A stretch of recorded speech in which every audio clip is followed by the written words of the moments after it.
میدانوں کے لوگ ہیں. غدیر میدان میں تھی، کربلا میدان میں تھی. ہم مقتل سجائیں تو میدانوں میں، ولایت علی کی بات کریں تو میدانوں میں. تو یہ کھلے آسمان کے نیچے علامہ صاحب کا ہمیشہ خطاب ہوتا ہے. موسم نے کروٹیں بدلی، لیکن ایک موسم کی وجہ سے نبی کا میلاد رک جائے، یہ کیسے ممکن تھا؟ 3 احباب کے نام تھے. شوکت رضا شوکت، وہ 7 بجے تشریف لے آئے. سرکار علامہ تشریف لے آئے. عبد الوہاب مدنی پاکستان کا بہت بڑا نام ہے. جیسے اویس رضا قادری کو آپ ٹیلی ویژن چینلز پہ سنتے ہیں، اسی طرح حضور کی مدح سرائی میں اسے ملکہ حاصل ہے. اللہ علیہ وسلم جن کا اس انداز میں وہ میلاد آپ کو سنا کر جاتے ہیں.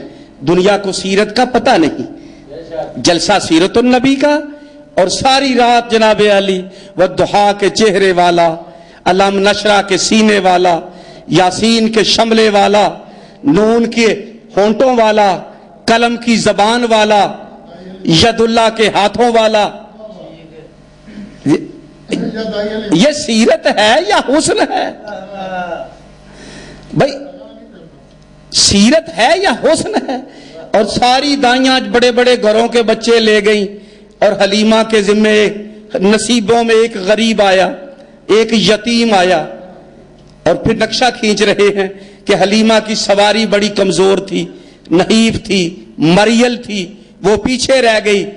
تیز سواریوں والیاں آئی اور بڑے گھروں کے بچے لے گئی. بڑے لوگوں کے سیرت لکھنے والے لکھ رہے ہیں بڑے لوگوں کے بچے اور دائیاں لے گئیں. تیز دوڑنے والوں کی سواریاں والی بڑے گھروں کے بچے لے گئی. تو خود ہی تعارف کرا رہے ہو کہ تیز دوڑنے والے کون تھے اور میدان میں جم جانے والے کون تھے. وہ تیز دوڑنے والے یعنی بڑے گھروں کے. یہ تمہارا نصیبہ کہ تم کسے بڑا سمجھتے ہو. تم ابو جہل کے گھر کو بڑا سمجھتے ہو کہ اس کا بچہ کوئی اور دائی لے گئی.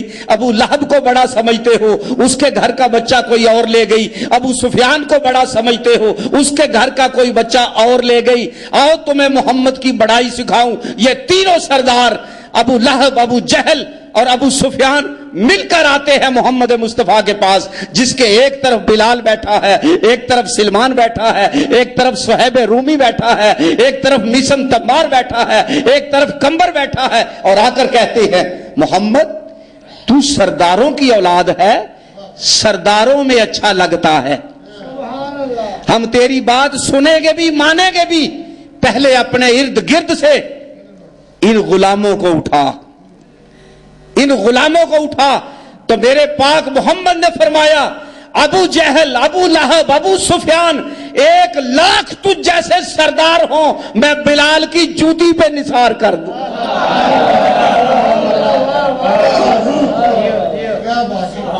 1,00,000 تجھ جیسے سردار ہوں، میں سلمان کی خاک پا پہ نثار کر دوں.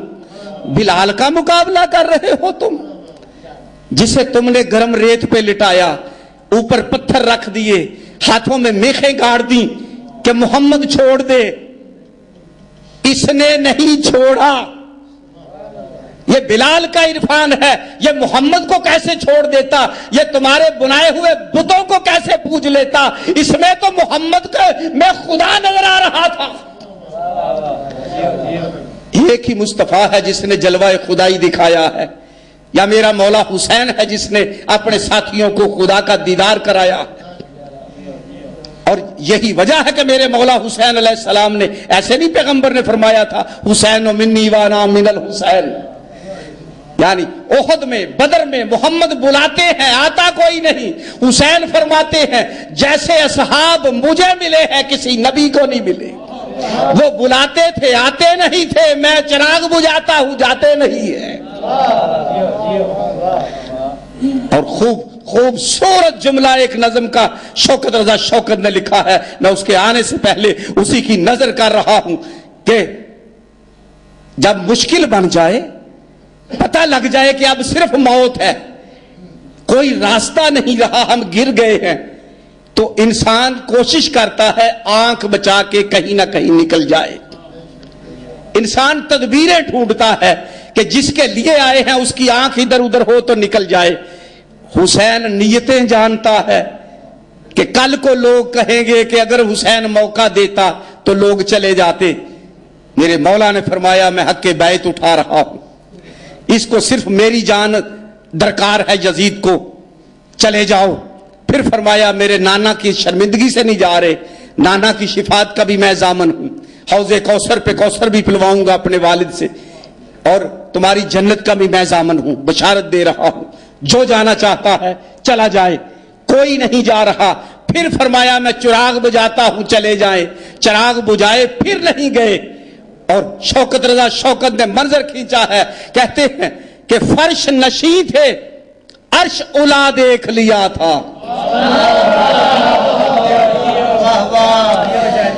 فرش نشیں تھے، عرش الا دیکھ لیا تھا، حسین کے بندوں نے خدا دیکھ لیا تھا۔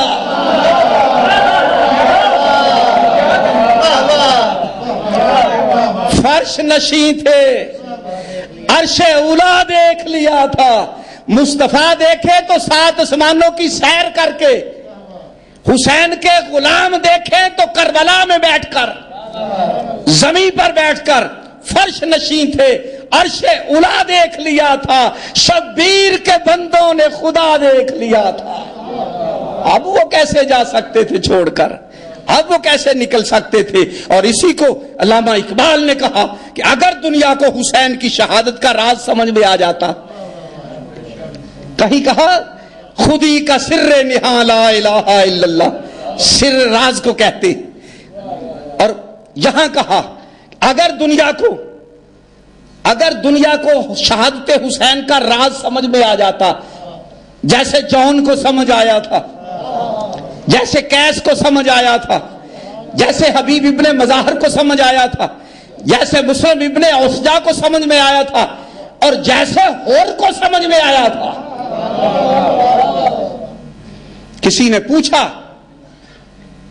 آپ کے چھٹے امام سے صلی اللہ علیہ وسلم کہ مولا فرعون جب ڈوبنے لگا تو اس نے موسیٰ سے کہا میں تیرے رب پہ ایمان لاتا ہوں، تو مجھے بچا لے، تو موسیٰ نے بچایا نہیں، لیکن ہور جب آپ کی جد کے پاس آیا تو آپ نے بچا لیا۔ تو میرے مولا نے فرمایا کہ فرعون نے اس وقت کہا تیرے رب پہ ایمان لاتا ہوں جب ڈوب رہا تھا، اور اس وقت آیا جب فتح پا رہا تھا، جب سالاری مل رہی تھی اس کو۔ اور یہ جو راز ہے، آئے مولانا عبد الوہاب مدنی ملک کے ممتاز ثنا خان انشاءاللہ تعالی علامہ صاحب کو سماعت کریں گے، اور ان کے فوری بعد آپ کا بیان ہوگا۔ نعت سنیں گے آپ نبی کی، اور پھر دیکھیں گے کہ اس نقوی منزل پہ نعت کا سما کیا ہے۔ آئیے بسم اللہ۔ علامہ نے بھی وہ منظر دیکھا کہ فرش نشیں تھے، عرش الا دیکھ لیا تھا، شبیر کے بندوں نے خدا دیکھ لیا تھا۔ علامہ کہتے ہیں کہ بیان اگر سر شہادت کی تفسیر ہو جائے،